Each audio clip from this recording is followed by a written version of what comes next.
Hello everyone, due सोन admission form किस तरीके से फिलअप करना है। आपको सबसे पहले यहाँ पे रजिस्टर्ड करने के बाद यूज़र आईडी ये सब बनाने के बाद पासवर्ड बनाने के बाद आपको यहाँ पे उसे लॉगिन कर लेना है। लॉगिन करने के बाद कुछ इस तरीके से आपका इंटरफेस आ जाएगा। इंटरफेस आ जाने के बाद नीचे आपको प्रोग्राम देखने को मिल जाएगी कि कौन कौन से प्रोग्राम ड्यू सोल दे रहा है। तो बीबीए दे रहा है जिसके लिए मैथ्स कंपल्सरी आपके पास होना ही चाहिए, मैथ्स पास होने चाहिए आप। ठीक है, नीचे आपको बीएमएस दे रहा है, फिर बीकॉम ऑनर्स देना है, फिर बीए ऑनर्स इंग्लिश दे रहा है, फिर बीए ऑनर्स पॉलिटिकल साइंस दे रहा है, फिर बीए प्रोग्राम दे रहा है आपको। फिर आप नीचे चेक करोगे तो बीए प्रोग्राम कंप्यूटर एप्लीकेशन दे रहा है, बीए प्रोग्राम मैथमेटिक्स दे रहा है, बीए प्रोग्राम दे रहा है आपको, बीए ऑनर्स इकोनॉमिक्स दे रहा है, बीएससी ऑनर्स कंप्यूटर साइंस दे रहा है। फिर उसके बाद आपको नीचे देखने के लिए मिल जाएगा कि मतलब कौन कौन से लैंग्वेजेस इस लिस्ट में हैं। अगर आप चूज़ करना चाहें तो वो देख सकते हो कि कौन कौन सी लैंग्वेज आपको मिल जाती है, क्या क्या चीज़ें हैं, क्या क्या नहीं है, किसके लिए एलिजिबल है, किसके लिए नहीं है, देख सकते हो। आपके पास एप्लीकेशन फॉर्म आएगा तो इसे आप फिलअप कर दें, यहाँ पे ओके करके यहाँ पे सबमिट कर दें। सबमिट करने के बाद आपका नाम, gender, date of birth, religion, application marital status, सब आपको नेशनलिटी इंडिया डाल देना। फिर उसके बाद आप यहाँ पे अप्लाई कर देना। ठीक है, आप यहाँ पे कोई एम्प्लॉय नहीं थे तो आप नो कर देना कि आप एम्प्लॉय नहीं हो ड्यू सोल के। ठीक है, तो नो कर देना। फिर उसके बाद नीचे आपको एड्रेस भरना है। फिर उसके बाद आपको एड्रेस दोबारा से जो परमानेंट एड्रेस है वो भरना है। फिर अकाउंट की कुछ डिटेल्स भरनी होगी आपको इसमें। फिर उसके बाद नीचे आप फाइनेंशियल सपोर्ट की सिस्टम है, स्कीम है यहाँ पे, तो डाल सकते हैं इनकम सर्टिफिकेट या बीपीएल सर्टिफिकेट। ठीक है, आप डाल सकते हो यहाँ पे। तो नीचे आप जाओगे तो यहाँ पे से पूछा जाता है कंप्यूटर साइंस, आपको कंप्यूटर की नॉलेज है।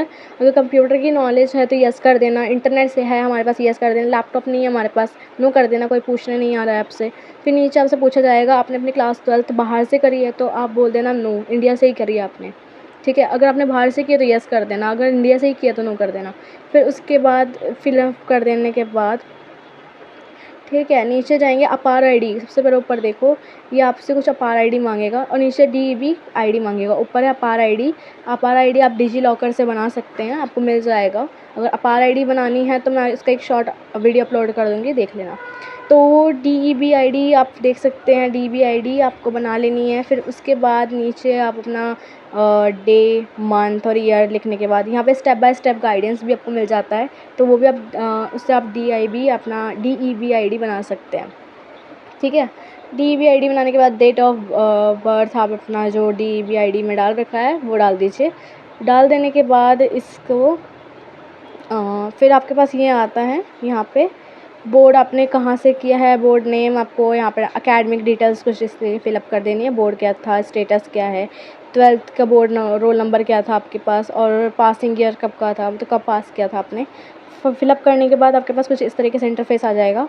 प्रोग्राम आप किस किस के लिए कर सकते हैं, यहाँ पे 4 साल के लिए आपको मिल रहा है, कोर्स मिल रहा है, प्रोग्राम मिल रहा है जिसमें आप कर सकते हैं, डिग्री अपनी ले सकते हैं। ठीक है, तो नीचे आपको मिलता है बीकॉम मिल जाता है, बीए मिल जाता है, BA political science, BA honours political science with history, BA honours political science with economy, BA honours political science with Sanskrit, कुछ इस तरीके से आपको मिल जाते हैं बीए ऑनर्स के। फिर नीचे नीचे आपको दिखाते हैं, नीचे आपको जो रेड मार्क दिख रहा है इसका मतलब आप इनके लिए एलिजिबल नहीं हैं, इन कोर्स में आप पार्टिसिपेट नहीं कर सकते। ठीक है, तो आप फिर यहाँ से आप जैसे हम ये ले लेते हैं, ठीक है, बीए ऑनर्स ले लेते हैं, यहाँ से ये सिलेक्ट कर लेते हैं।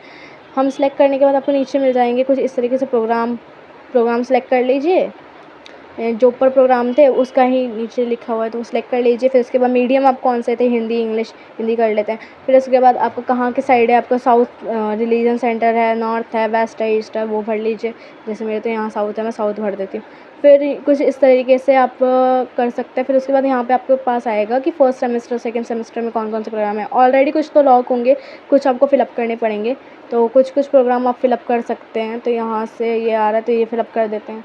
तो फिलअप करने के बाद आपको कुछ तो मतलब कुछ आएंगे जो फिलअप नहीं होंगे, वही आपको फिलअप करने हैं, बाकी नहीं करने हैं। तो नीचे देख लेते हैं, ये वाला भी फिलअप करते हैं। तो लिखा रहा है मतलब पहले 5 सेमेस्टर के आप फिलअप कर दीजिए ऊपर वाले, तो वो फिलअप कर देते हैं। फिलअप कर देने के बाद यहाँ से हम नेक्स्ट पे क्लिक कर देते हैं। नेक्स्ट पे क्लिक करने के बाद आपको अपनी फ़ोटो जो कि 200 KB के अंदर डालनी है, मतलब KB साइज़ है, तो उसके अकॉर्डिंग डाल देना अपनी फ़ोटो को। अगर आप साइज़ नहीं कर पा रहे हो तो उसका भी मैं बता दूँगी कौन से AI से कर सकते हो। सिग्नेचर अपडेट करना है, क्लास 10 की मार्कशीट, 12th की मार्कशीट, आधार कार्ड डाल सकते हो, पासपोर्ट डाल सकते हो, वोटर ID डाल सकते हो, ड्राइविंग लाइसेंस डाल सकते हो, ठीक है। अभी तो ये सब आपके पास होगा नहीं तो आधार कार्ड डाल दो, दोनों में डाल सकते। कैंडिडेट प्रूफ आधार कार्ड, ठीक है, वो भी डाल सकते हो, वो डालना चाहो तो डाल सकते हो, ठीक है।